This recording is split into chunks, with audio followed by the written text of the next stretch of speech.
I'm Ted DeHaas, owner of Windy Hill Farm. Welcome to our YouTube channel, The Handy Horseman. This video, what we're going to talk about is an extension of what we talked about in our last one, is about bits. Bits are a very misunderstood subject. I will tell you that it's not the solution. It's just a tool that's used in the process of the solution. And that's how you got to look at it. If my horse is conditioned properly, which I'll show you here in the next few videos, if get him conditioned properly, and you train his mind before his body, you get him prepared correctly, you can ride him with a bit or twine. It really doesn't matter. But as we move forward, as we talk about this is an ongoing subject that there's a lot of confusion about, and I don't have all the answers, but I will tell you, I will show you what's worked for me.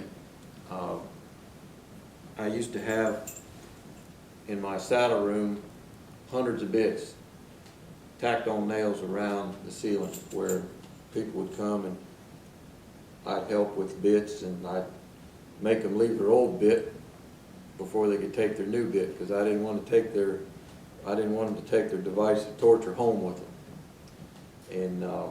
And one day some guy came by and bought them all from us, so I've started my collection again. I've got a couple hundred now probably still, but I've said all that to say this: there's hundreds of ways. I mean, everybody's got a different idea about this. But the priority is, the thought process is, let's just make him comfortable. And what you have to do, as we went over in our last video, if you didn't watch that video, you need to back up and watch that one. And what we talked about was evaluating his teeth. And it's so important. It's probably more important than trimming his feet. Everybody's worried about their farrier and worried about their feet. Feet. Feet are important, but I will tell you, I'd say teeth are probably more important. Get that all worked out. I've helped a lot of horses change their lives in future just by taking care of their teeth. There's a lot of good horses out there that are behind bad teeth, sharp teeth. So what you want to do, you got to look into your horse's mouth, and you got to understand his mouth.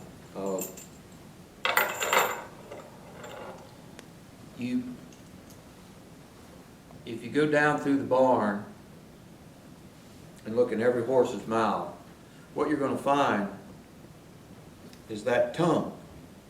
You're not going to find two horses with the same size tongue. So when you see a ported bit and you see all these different configurations of bits, that's kind of what it's all about. Is they're trying to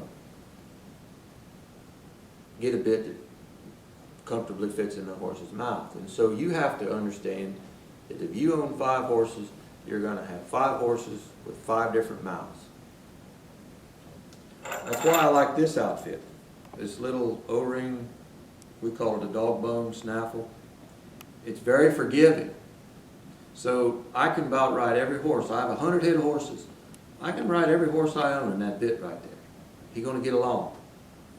But if I got one with different size ports and different size mouthpieces and so on, and you get one that'll pinch, not fit correctly, then you start, having problems. So you look at your horse's tongue. One day I was showing somebody this, and we went, and I had a blue roan horse named Peppy. Peppy's tongue was big as my arm almost, and he was a blue roan horse, and it was black. His tongue was as black and tough. I mean, it was huge. And then we went to one of these little paint horses, kind of show horse bred, and his tongue was the littlest, pinkest little tongue, looked like a little hot dog up in there. And I just wanted to show that person you never would have thought there would have been that much difference in those horses' tongues. And people sometimes really fail to see the importance of that. Literally, that thing can go from being that big around to that big around. It's a lot to do with everything with genetics. So you got to try to look at his mouth, his cheeks. Some horses have a longer mouth and a shorter mouth. Their cheeks protrude further down, further up. So take note of that. That'll help you make him more comfortable. So you've got, like this is, I think, a 6-inch it looks like. Some bits you'll get will be 5 inches between the rings. You know, you got all different widths there, and that has to do with the width of his skull. See, this one would be a little too wide for this horse, probably. Okay. Now, how you measure a horse for his bit? I don't have a twine with me here, but I'll show you with this ring. You take a piece of baler twine like this, and you tie a knot in it like this. And you put it in his mouth, and you put that knot right there at the corner of his cheek. You get your thumb over here at the corner of this cheek, you pull it out, and then you measure between these two spots right here. And that's going to be 5 inches, 5 1/4. The U.S. Cavalry did an evaluation I read one time that they went through all their horses, and in the United States Cavalry, I think the number was, don't hold me to it, that they had an average of 5 1/4 width. So that's what gave them a dimension they could use in manufacturing their bits to have, you know, different sizes, but they wanted to know what the most common size would be, and that was, I think it was 5 1/4. So, but that's how you measure its mouth, and so you want to size your bit to where it's not too wide, and you want to adjust it to where it's right in the corners of his mouth. I don't want to pull a wrinkle up. We used to do that, but as I said in our last video, it's almost like riding around with the brakes on, or your foot on the brake. That when I touch that horse in his mouth, it really needs to mean something, okay? Where the least little signal needs to mean something. So when you ride that horse, you need to be very cautious and manage your hands and your position. We'll go over that in future videos too, but your hand management and placement and how you hold those reins in your hand, that really means a lot. That when you're riding along, you need to have your hands independent from your body. There should be a shock absorber there. And when you're guiding your horse, you need to use your hands, yes, but maybe 20% of the whole procedure. You use your legs, you use your seat, you use your body posture to move that horse. And you soften him to where he's moving from your body 80% of the time. When you're done, that's your finished product. You know, the old Spanish guys, the vaqueros, they tell me, they would take their bridle, and in their rein, what they would do is they would fold it over like this, okay? And they would wrap a horsehair around that rein. And if they rode their horse and they broke that horsehair, well, that meant they put too much pressure in his mouth. And these were using big spade bits even, okay? So those bits are not about leverage. They're not about control. They're about lightness, okay? So think about that next time you get on your horse. Could you wrap a horsehair around there? This past summer what I did as an experiment, I took the reins of a horse and I tied surveyor's tape to the bit. And I had the folks ride with the surveyor's tape as reins, which is like little pink ribbon they tie on the top of stakes, and it's very brittle. It breaks easily. But it really helps you shed light on how you got to have your affairs in order here. Because if you pull back too hard, You put too much pressure in the mouth, that ribbon's gonna break, okay? Good exercise, try it one time. Works pretty good. So what I want to do now is we're going to talk about bit etiquette maybe, and I'm going to show you the different types of bits that we use and how I believe proper etiquette is. Now understand you've got so many different purposes and so many types of horses in so many different sports, and there's 1,000 ways to do this, okay? What I'm going to do here is to show you how to do this practically and do it safely. And it pertains to recreational riding and using a horse to work with and be with all day and to use and to not have to have leverage in his mouth and have him conditioned properly. Realizing the horses that we finish here, they're done in a classical way. They do everything. They can go hunter jump, they can cowboy shoot. Those horses do therapeutic riding. I've got to do everything, but they all started at the same place. And I have yet to have a dressage rider say that my horses are not soft and supple. I have yet to have that happen. As a matter of fact, they love them. They love to be able to control a horse with their legs in their seat. Well, you've got to start at the beginning, not the end, to get that accomplished. And it does not come through leverage. Count on. All right, this is one of my bridles, and I don't know if you can zoom up on that, but this is a mouthpiece that's the same as that snaffle, okay? But this has rings in it here, and what that does is as you're riding along, or you're working with your horse, that takes the shock out of that movement.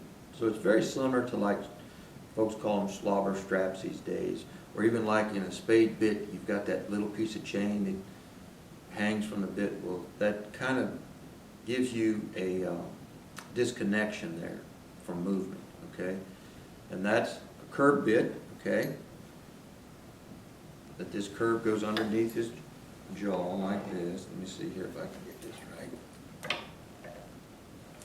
So when I bit my horse, this bit's going to fit just like that, okay? So this goes underneath his chin, this lays in his mouth like this, okay? This is how I'm riding, just like that, all right? This is a solid bit, okay? Some folks call that a grazing bit, a solid bit. And I've got a couple of horses that are my personal horses. I ride in this. This bit is designed to ride with one hand, okay? Now, you can ride two-handed with this bit, but I wouldn't recommend it much, okay? But this bit is made to fit in this horse's mouth and provide you with the ability to be very soft. It's not about leverage, it's about softness, okay? We don't start out with this bit right here. This is the final product. And even you've got them more advanced than this, okay? But this bit, you use one hand, and it's just the least little bit. Okay? These reins are split, but I have them where I have it tied there. So when you ride, we're going to ride this horse with these reins in my left hand, okay? The reason you ride with your reins in your left hand is because that curb is designed to replace your right hand. So if you're a soldier, or you're a rancher, or no matter what you're doing, if you're working gates off your horse's back, or if you're holding a saber, you got to have your hand prepared for employment. Well, I can't go out there and get any work done if I got my reins in both hands and I'm trying to guide my horse like a skid steer loader through all these obstacles. None of it. Okay? So when we're done with our horse, we're going to want to ride him one-handed. All right? He ought to be able to do everything one-handed. That's the final product. Now what we got to do is show you how to get there. All right? Does not happen by accident. So when we start our horse out, when he's young,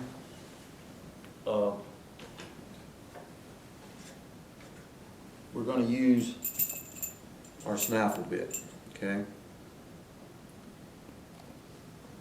And we're going to ride that horse for quite some time in that snaffle bit. And we're going to work on softness and bending. We can take him, we're going to ride him two-handed. And technically, you're not supposed to ride a horse one-handed with a snaffle bit. It's just not the proper way to do it.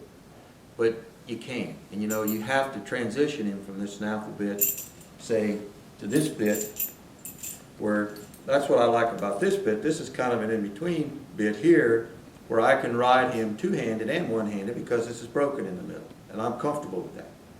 Okay, so I can bend him around and I can flex him, and then I can ride him some where I'll take my reins and put in one hand and ride him some, and if I have to, I'll take my reins in two hands and ride him some, and then I'll gather my reins up in one hand.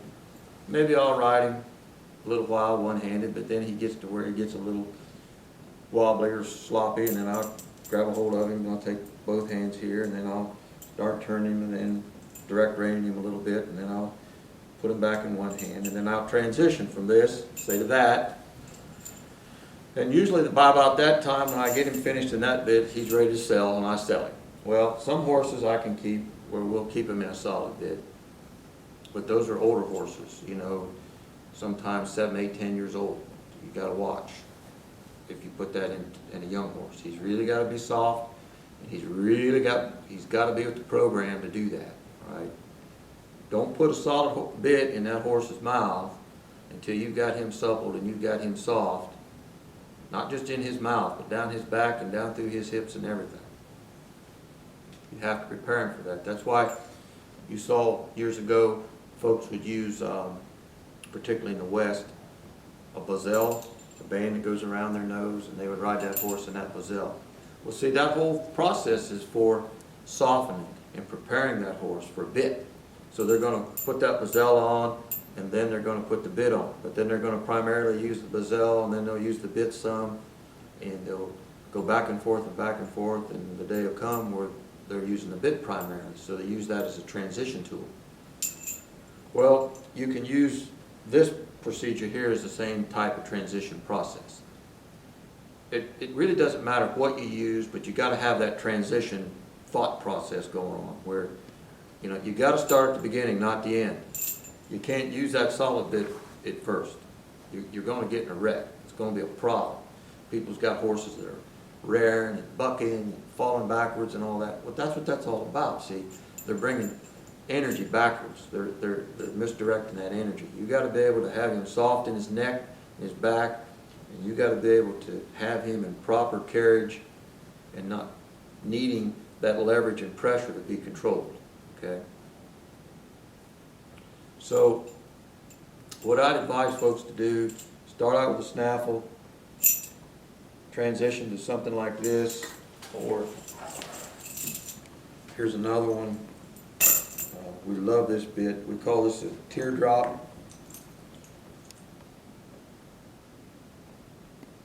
This is my wife's favorite. See the little dog bone, and it's got these little copper rings in it. If she were here, she would tell you all this is the best one in the world. Well, this is what she likes. But like I said earlier, her hands are trained for this. This is what she's used to. And if you got something you're used to and it's working for you, I suggest you stick with it. Okay? But that's a good bit. These are Dutton bits, by the way. Greg Dutton out in New Mexico makes these bits for us, has for years, has taught us a lot. Greg has devoted his life to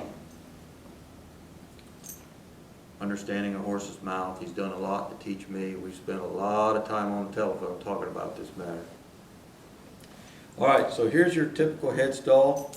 One thing I'd like to point out, I never could understand why you had brow bands and then you had earpieces, okay? See here, that's a one ear, goes over his one ear. And this is a brow band. And I never could really get anybody to tell me why they do that. Well, here's what I gather, all right?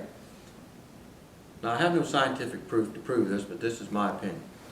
If you're riding a horse in a snaffle bit, or a bit like this, and you're riding two-handed, all right? I want to be able to trap his head and his pole. So this kind of encompasses his forehead and it kind of entraps his forehead. It gives him pressure equally on his forehead and pole, all right? And I can ride him two-handed with this brow band, okay? If I'm riding with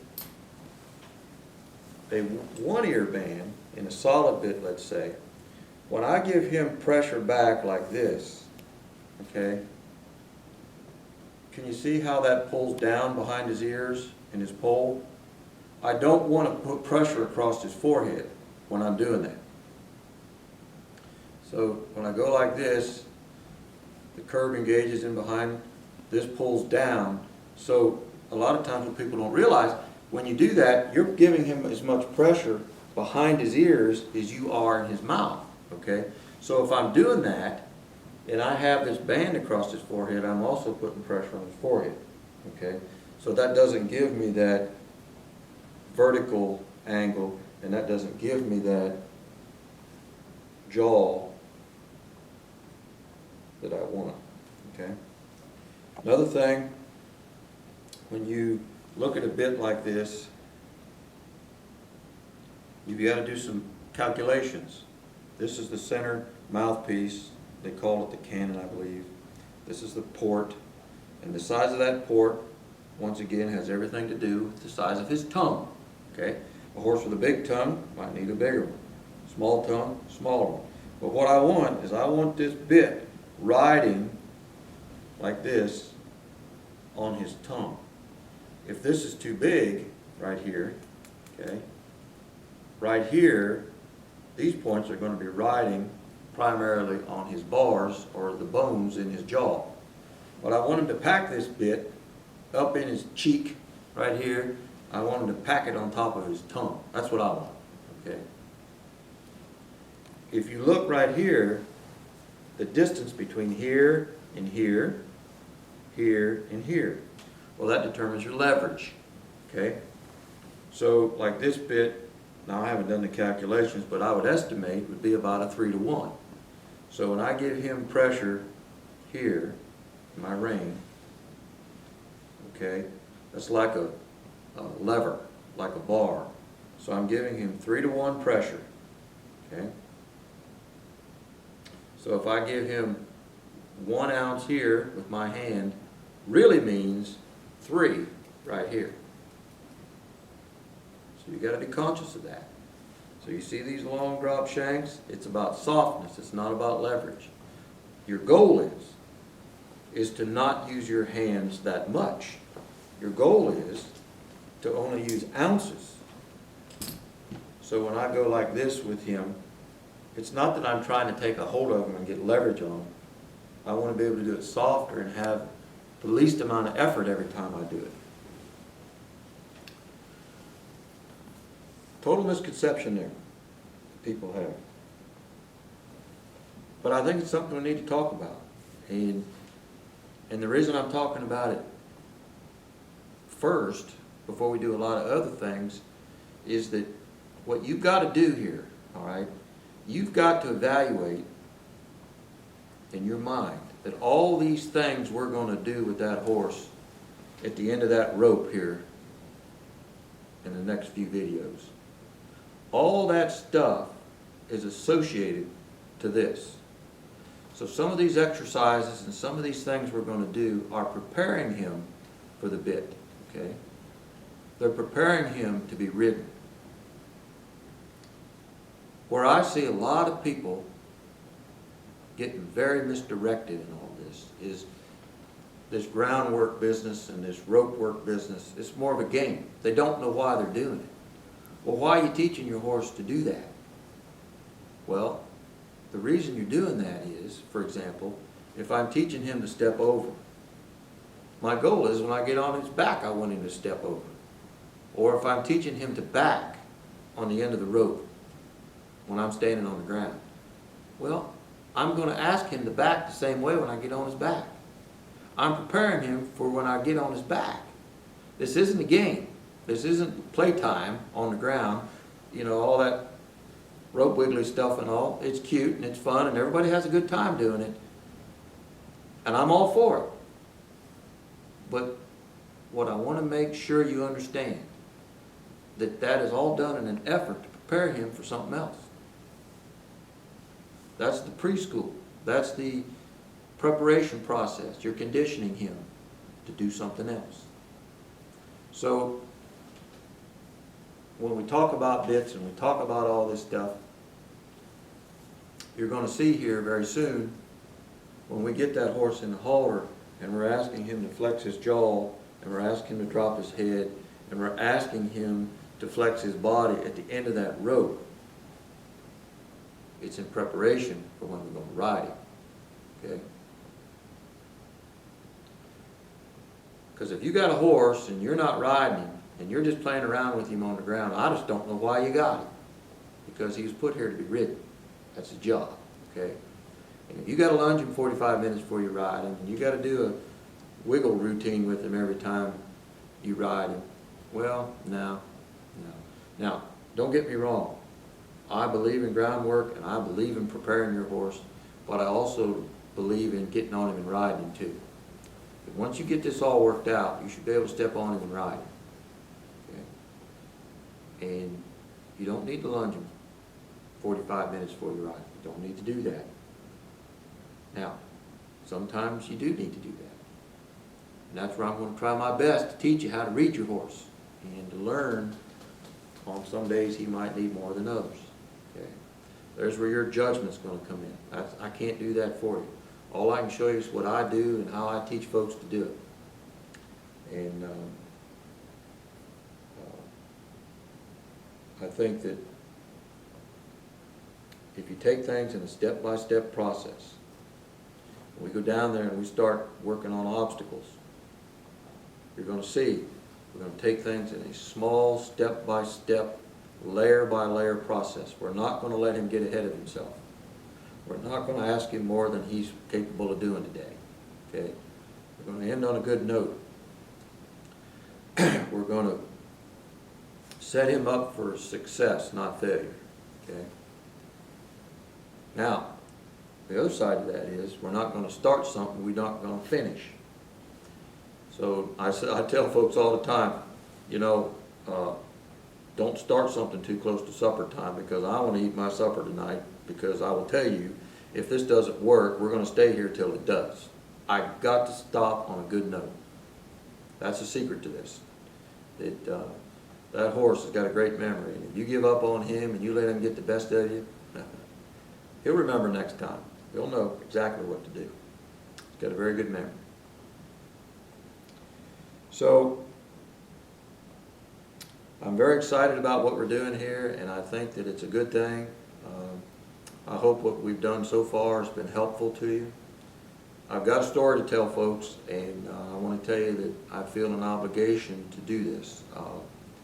I think it's important that all of us share knowledge, and I think that there's a lot of knowledge getting lost to time.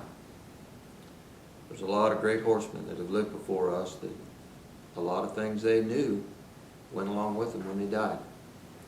So this information exchange, or this information or knowledge initiative, I'll call it, that we're doing here, is very exciting. I'm very passionate about it. We love what we're doing. We've got good folks we're working with here, and we've got a lot of nice horses we're working with, and I think it's going to work out well for everybody. I encourage you, subscribe to our channel. Friend us on Facebook at Windy Hill Farm. You can contact me through our email at thehandyhorseman@gmail.com. If you would like, we can schedule some private coaching lessons with myself or one of my assistants through Skype, which is an interesting thing. It's very nice and it works well. And we can do that worldwide.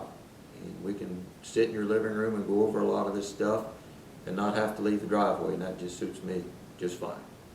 So, with that all said, our next video group we're going to go to the barn. We're going to work on softening our horses from the ground, and we're going to go over some horsemanship etiquette. And we're going to talk about preparing your horse to be ridden.